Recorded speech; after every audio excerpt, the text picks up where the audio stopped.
This episode of Hello PhD is sponsored by Promega and listeners like you. Thanks for your support. Well, Dan, we've made this podcast juicy quite a bit. A ton. Dan, could you imagine camping with your PI for a week? No. Did I answer too fast? Welcome to Hello PhD, a podcast for scientists and the people who love them. This week, we reflect on the best and worst parts of 2020. Stay with us.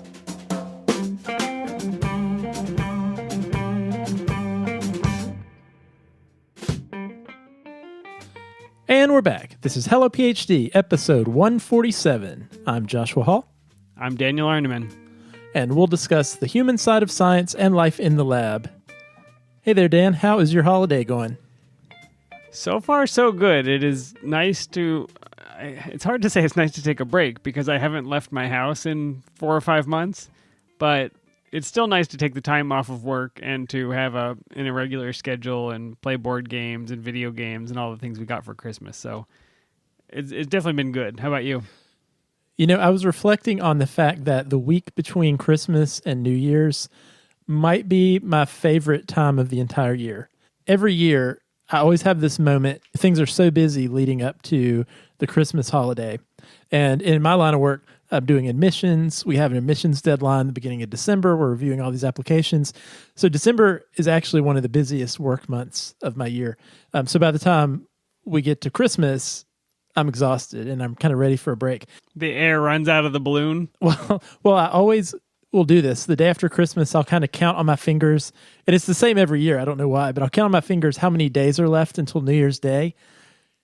And I'm like, wow, I get like 7 whole days with nothing to do. This is amazing. And it's one of those times where you lose track of what day of the week it is. I love that. Although I will say 2020 has taken a little bit of the excitement out of that being home all week from what it normally is, but still a good week. It has been an unusual one. And this episode is a look back over 2020, sort of as a response to just what everybody has been through, but also to make sure that we learned the lessons we needed to learn. I've been thinking today a little bit about some of the 2020 habits, the things that I didn't do last year that I do this year. One of which is I have in my back pocket right now a cloth mask so that if a UPS driver drives up or if somebody knocks on my door or whatever, I can just pull it out and I have my mask ready, which is not something I would have thought about doing a year ago. You're very prepared. I am prepared. The other habit that I have that is not relevant in 2020, we were getting ready for the podcast. I was digging through the podcast beer crisper bin in the refrigerator. I keep everything in a bin because, the one at the bottom of the refrigerator where you put the carrots. Yep. I put podcast beer in there because if somebody comes over, you don't want them picking up the wrong beer. And I thought to myself, oh yeah, that's not a thing that matters anymore because nobody comes over to have a beer. So, well, it's funny you say that, Dan, because I used to put my podcast beer, and still do, in the back of the fridge, kind of behind the milk. I know the rules. When I'm at your house, I know the rules. Well, and my friends know the rules too. And in the pre-COVID times, you know that I would regularly host board game nights at my house. I had several board game groups that would come over, and we would regularly drink beer or offer something out of the fridge. But yes, they were trained to only drink beer from the door and not drink beer from the back because that was podcast beer. But you're right, that has been completely irrelevant over the last 10 months. So next year, put it in the crisper drawer. That's where it belongs. But luckily, Josh, it did survive. Nobody touched it, obviously. Today we have the Heretic Brewing Make America Juicy Again, New England Style India Pale Ale. And I just thought this was a great one to close the year with. Let's make America juicy again. Well, Dan, we've made this podcast juicy quite a bit. As I was looking over a ton. I was looking over the notes to see if we had actually already drank this beer, because I think I bought this beer months ago. I remember dropping a can off with you, and a lot of juicy pale ales, but not this particular juicy pale ale. Yeah, when you do the search in the show notes, I think there were 4 or 5 references to juicy this year. but not this one. So what do you think, Josh? This is a New England style India Pale Ale, which is not something I think we've had them before, but I don't know what it means to be New England style.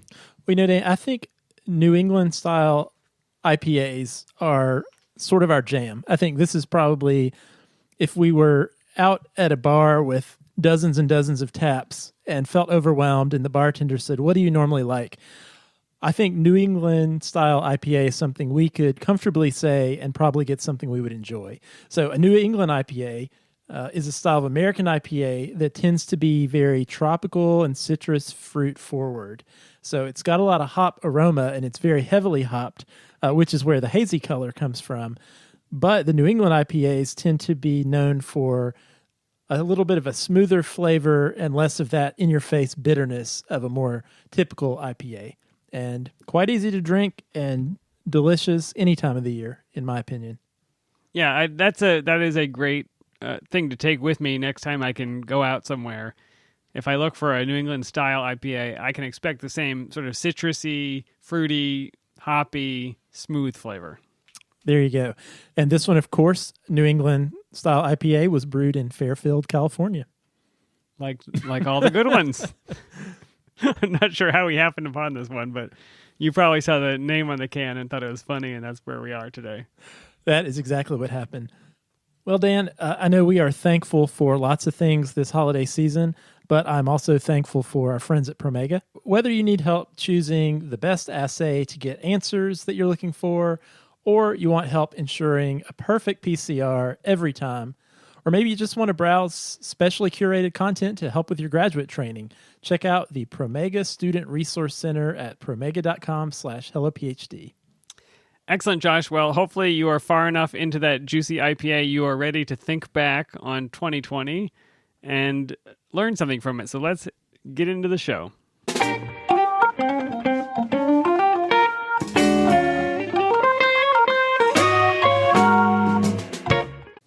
You know, Dan, I was having a conversation with my kids over dinner just tonight, and my daughter was asking me how many days were left in 2020.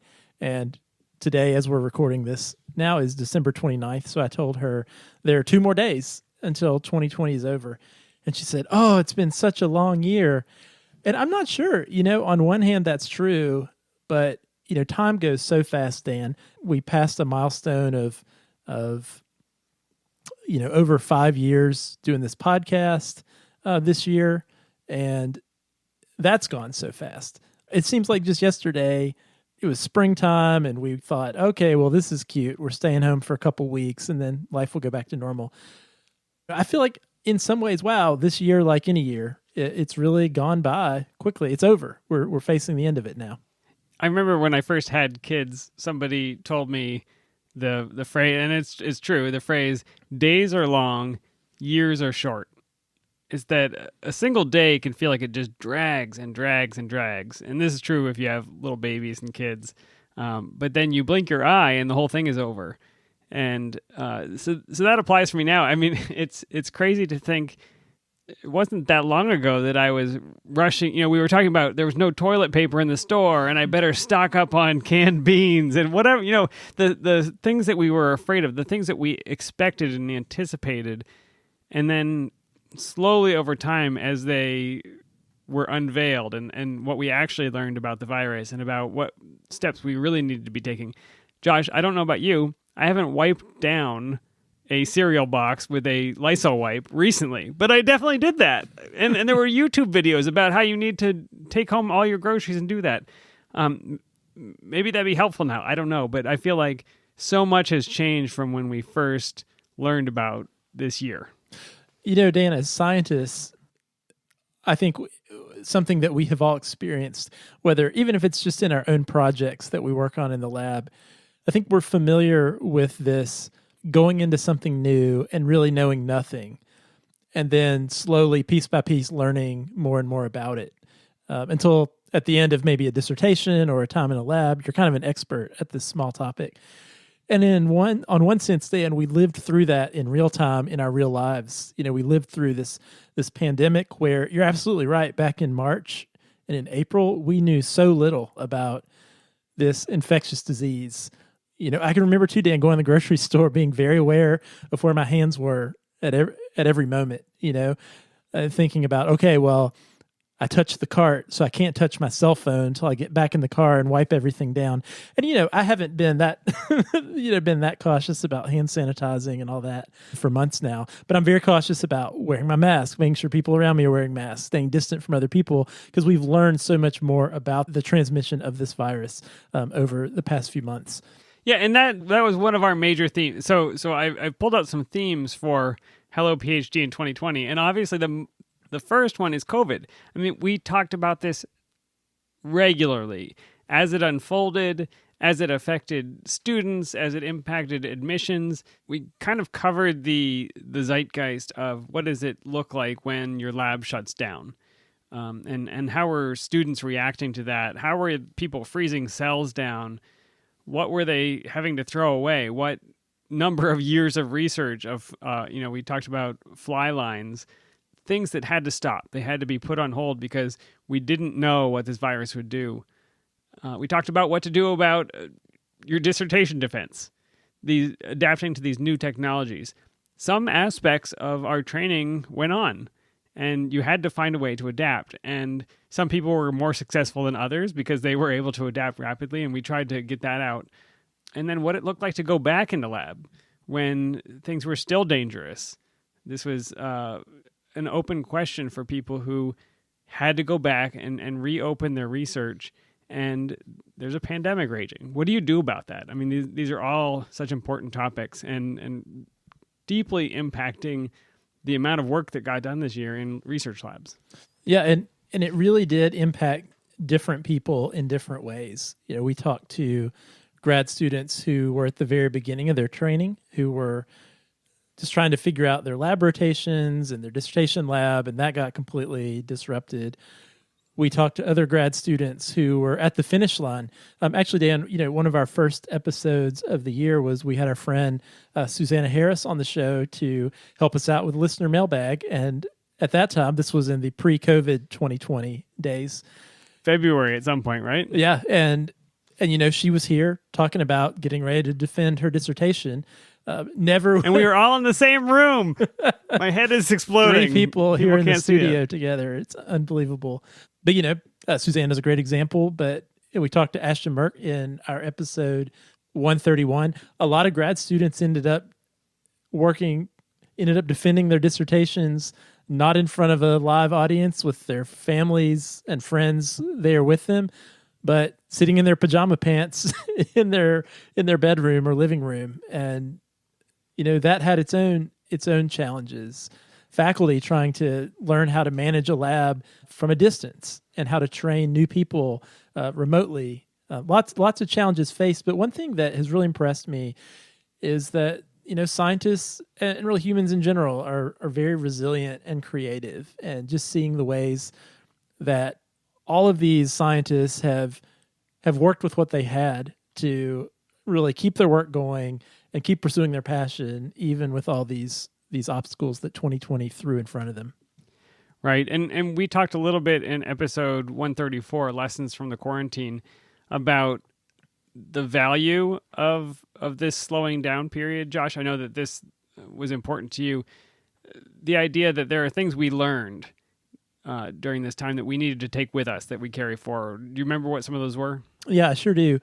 I think that is my hope, Dan, is that we will take some of these challenges we've faced, we will take some lessons learned with us into the future. And one of those is, I think, what COVID has done, what the pandemic has done, is it was a forced pause in our pace of work. And I think there's some value to that. I mean, how much did we talk about on the show prior to this year about burnout and about work-life balance? I mean, really, there was a couple months there where science, for all intents and purposes, really shut down. And I think it allowed academics, it allowed scientists to reevaluate priorities and reevaluate what were the most important things. I hope that we don't return too quickly to that pace of work that we felt was needed prior to this year. I hope that we've learned to balance work, but also just to take some time to think, to not feel like we have to just keep plowing forward as quickly as possible, but that we really can take the foot off the gas and really be thoughtful about the work that we're doing. And to work in the places that suit the type of work we need to do. If you are in a place where you need to read papers and think about the focus of your research, you don't have to do that in a busy, crowded, noisy lab. Maybe it's okay to be at home, even if your PI can't see you. And maybe that's something that we need to get accustomed to, and that the pandemic has taught us to deal with. Yeah, I think there was always a little bit of a stigma of working from home or working not in the lab. And I agree, Dan. I hope that is another stigma that 2020 has erased, is that people can be productive in different spaces for different types of work. And, I've said this before on the show, but it's funny to me that technology that we're so accustomed to now, like Zoom and video meetings, we weren't all as comfortable with those prior to now, even though the technology wasn't invented in 2020. So, it's my hope that moving forward, we will continue to see ways we can connect with each other, even if there are far distances between us. We talked to some folks this year about the ability to attend conferences virtually. And while there absolutely are benefits to being physically in the same space with one another, sometimes there are very practical or financial constraints that prevent people from traveling across the world to go to these conferences. But we have the technology to connect people now. And I hope that we hold on to that familiarity with technology to connect with one another after the pandemic is done. Yeah, so important, and I think we will. We have stretched that muscle, built that muscle, not just stretched it, and I think that'll be true.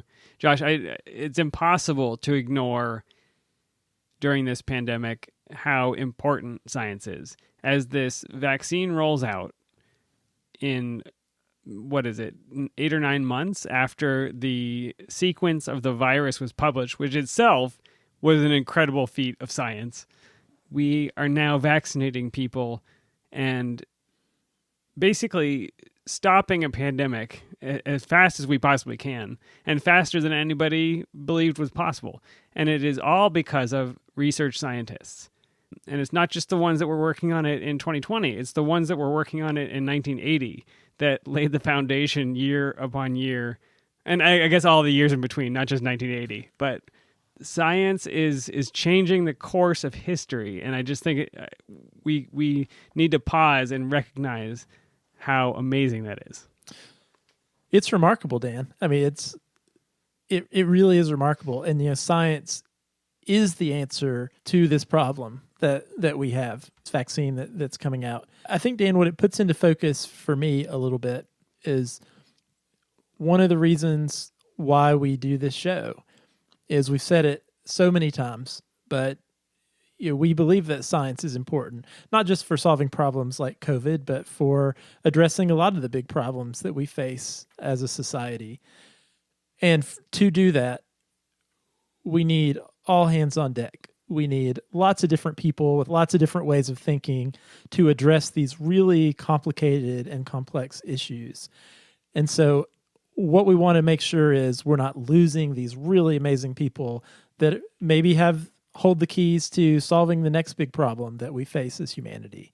But you're absolutely right, Dan. I think this whole year has reinforced the notion that science is really important. Yeah, the cover of Time magazine should just be every scientist. That's the theme for this year for me. And what's so crazy is I can't remember if I told the story on the show previously, but I can still remember going on a grad school interview years ago in 2002 and meeting with the virologist who studied coronavirus, talking about the fact that he liked coronavirus because it wasn't a very crowded field and, there really wasn't a lot of interest or, at that time, a really notable disease caused by a coronavirus.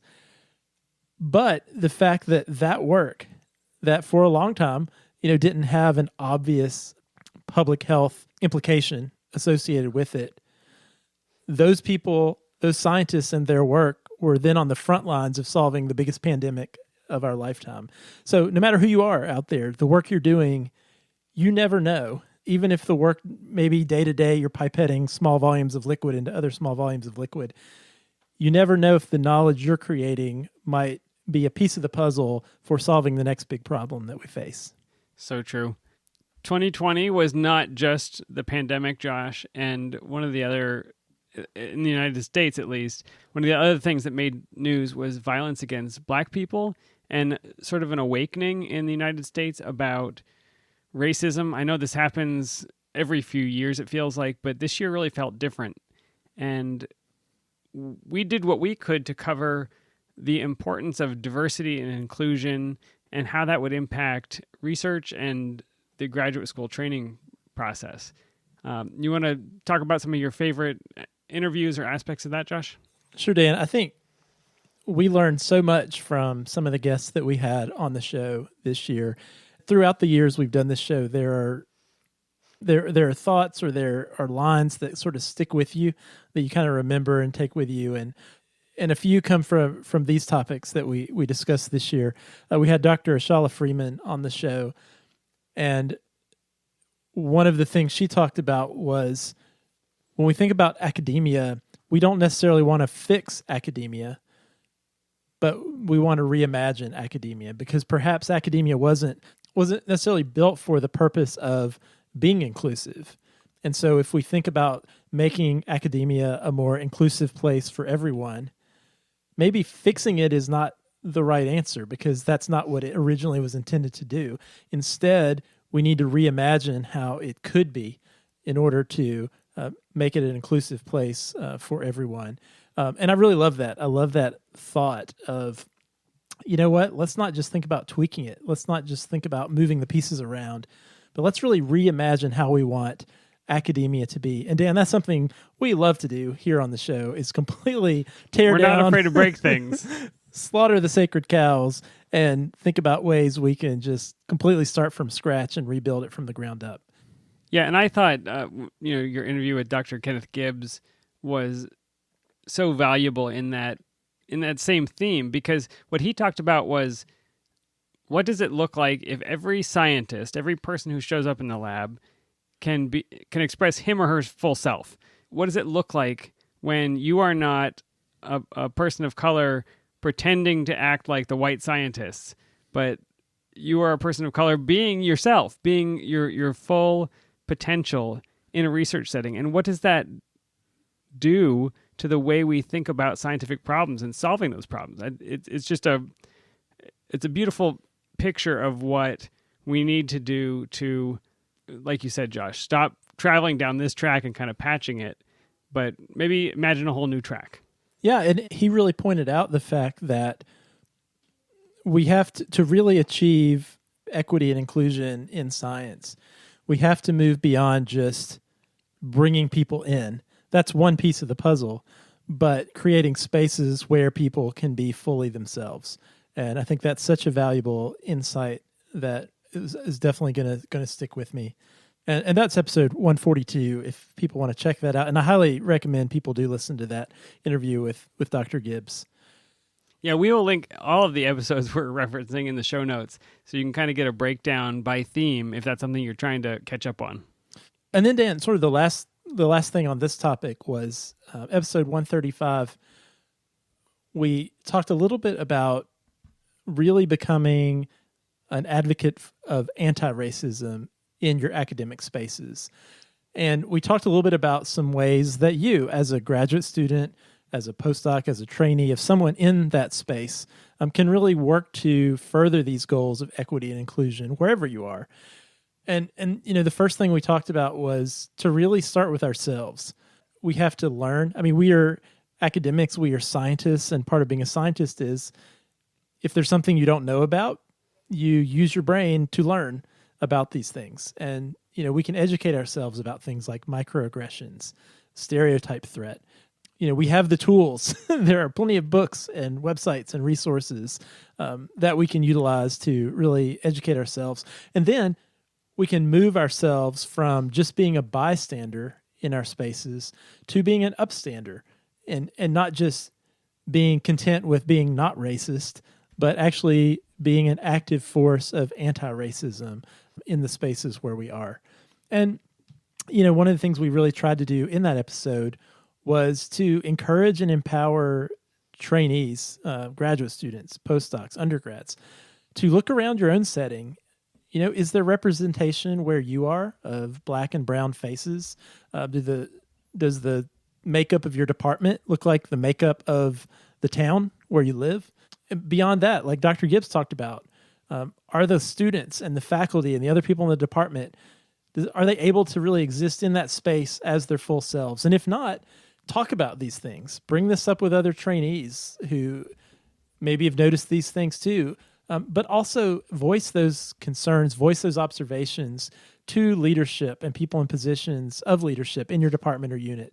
You really can use your voice as a trainee to be a positive agent for change in your own academic space. So important, and it's not going away. I think that's the maybe surprising, maybe beautiful thing about 2020 and the way that we have been talking about racism and acknowledging it is it doesn't feel like it's fading the way that it maybe has in the past. This concern, this attention, the focus. And so, Josh, I hope that in 2021 and in 2027 and whenever we keep podcasting, that we are still striving for these goals. And I think our understanding of them will change, and maybe will be what we expect at the end will be vastly different from what we expect now. But I think just continuing to have this conversation publicly is going to be so valuable. And so I look forward to that in the coming years.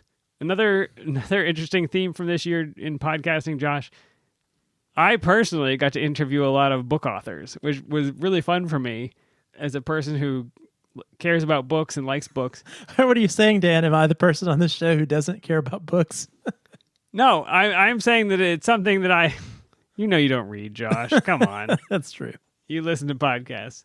No, I spoke with a personal sort of hero of mine, Marlis Hansen, who wrote a book that helped me move out of a career that I hated and into one that I loved.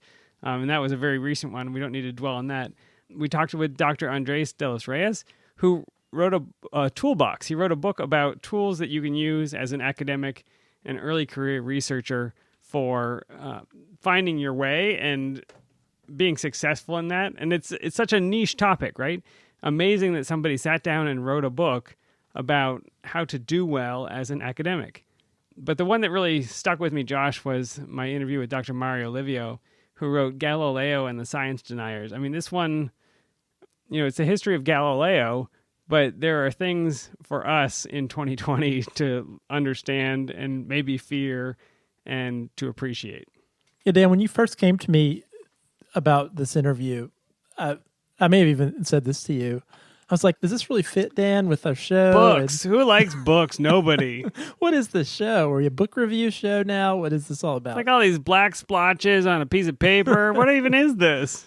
But I tell you what, Dan, that interview was fantastic. I'm going to give you a Hello PhD Peabody Award for that. I'm the Terry Gross of Hello PhD, basically.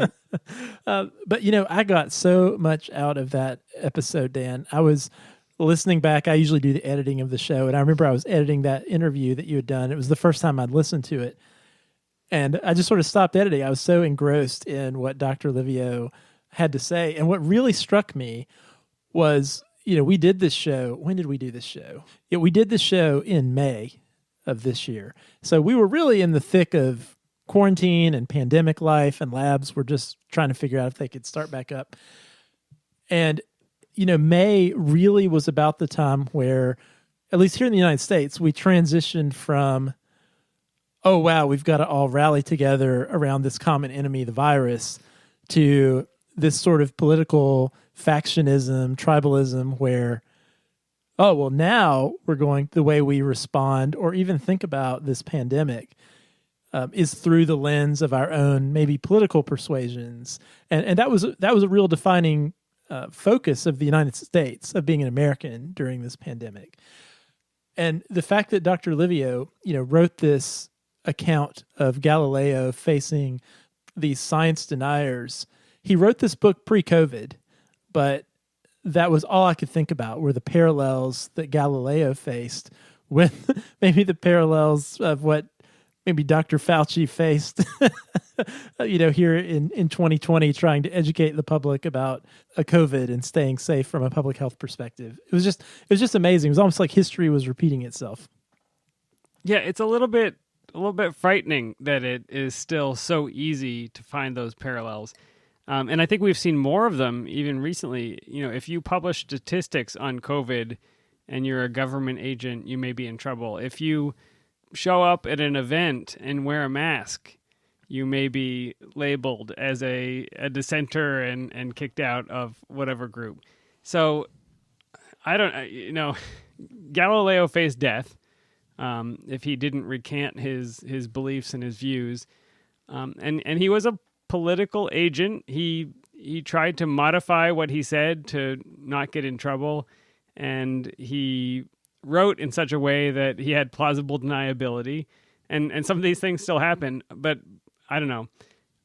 I feel like it's gotten maybe worse rather than better since I talked with Dr. Livio, but I still hang on to what he said. He said, never bet against science, and the scientists have been right, and I'll leave it at that.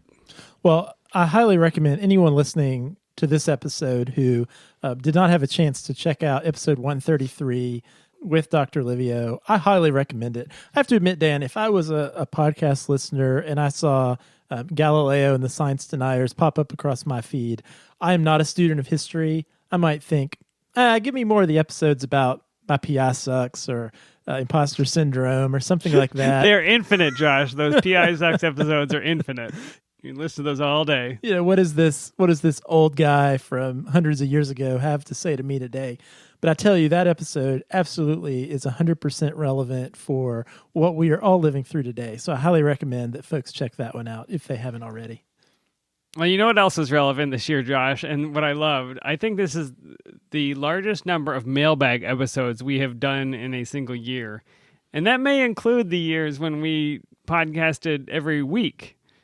The number of questions we've gotten over email and Twitter has just been incredible. And I think my favorites this year, you mentioned earlier, were the one we did a 2-part episode where Susanna Harris came in. We answered questions together. That was so much fun to just get another voice answering some of these mailbag questions, trying to weigh these impossible life decisions that people send to us. Yeah, we covered a lot of ground. Everything from fighting imposter syndrome to dress codes to dealing with comprehensive exams, changing fields, trying to figure out if you want to do medicine or medical research.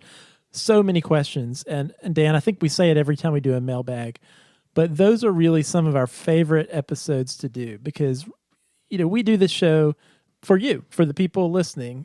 And we're so appreciative of the people who do listen.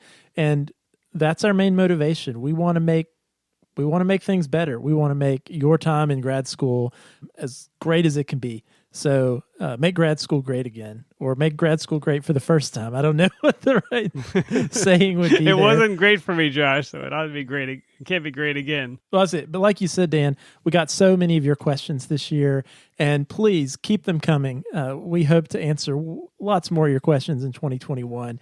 We'll say it here in just a minute at the end of the show, but please, if there's something you're going through or something you're dealing with, or you just want some support or advice or just someone to listen, shoot us an email, podcast@hellophd.com, or you can tweet to us at hellophd, and we will do our best to help you out and talk about it on the show. Okay, now it's time to name names and choose favorites, Josh. Do you have a favorite 1 or 2 episodes from the year? I'm afraid I'm going to be really narcissistic, Dan, and one of the episodes that I'm really glad we did, I don't know if it was my favorite one. I mentioned I love that interview you did with Dr. Livio about Galileo. Talking to Dr. Gibbs is always a treat. He had so much wisdom for us too. But absolutely. But I really enjoyed episode 141 we did, which was sort of a revisit to an episode we did. Geez, I think it was back episode among our first 4 or 5 episodes we did, where we really laid out in detail why we are doing this podcast. And I've alluded to it a couple times already in this show today, but we revisited that idea and we talked about, okay, 5 years later, why are we still doing this? Why are we still podcasting? And it was just so motivating. We're busy fellas, probably busier today than we were back when we were in grad school. We have our jobs and our work. Now we have families and children and other things we're trying to do, hobbies, interests. But we really do believe in science, and we remember what we went through.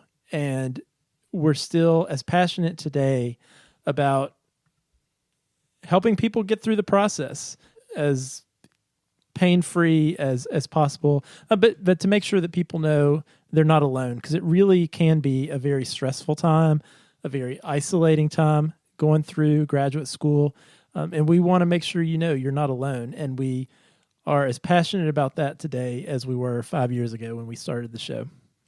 Yeah, that's a good choice. One of my favorites that didn't fit into the prior themes that we laid out was an interview with Vince Deebs, who I don't remember how long ago it was, but we asked for people who do field research to write in and tell us about what field research is like. And we got connected with Vince, and his research, taking these 2-week trips out into Yellowstone to sample the hot water pools and geysers and the things that he does. The reason this sticks with me, Josh, is just because he told such macabre stories of how people die by getting this wrong. And just the idea of being in a tent encampment with your PI for a couple of weeks and everybody's smells and you got to be together for such long periods of time. I don't know. It just captivated my attention to think about what that would be like to try to learn something about nature and about biology in those conditions. Dan, could you imagine camping with your PI for a week? No. Did I answer too fast? Ask me again and I'll wait a little longer. No, Josh, I can't. I'll edit in a pause in between when you answer that question. Dan, I think I've said this before, but if I could go back and do it again, I think field research might be something I would do. I think there's just something... You would have loved it, especially if it were on fish or board games. Board games in the wild. You would have been... Is that observing people playing board games? Is that what that is? Sure. The type of work we did, Dan, it was very controlled. We're like in a laboratory setting up these small molecular reactions. Like you really couldn't see. It was not very visual, right? You couldn't really see what was happening. This idea of just going out into the world and observing and trying to learn by really taking in and observing what's happening around you. There's something about that really resonates with me. So if I could go back and do it again, which I'm not going to do, but if I could, I think that's something that I would have enjoyed. If wishes doing. were fishes, Josh, you could do it. I almost didn't think about this episode, Dan, because for some reason, this was in 2020, but this was in the pre-COVID part of 2020, which in my mind almost feels like a different year than 2020. It's a different era. But yeah, that was a great one. Dan, just recapping all this, we've covered a lot of ground this year. And, you mentioned earlier on in the show that we had this list that we started at the beginning of the year of topics we wanted to cover. And as we were going through that list before we started recording, we realized that many of the topics we had laid out that we wanted to do, we actually didn't do. And one reason most for that, of the topics we wanted to do, we didn't do. So we got a head start on the list for 2021 episodes.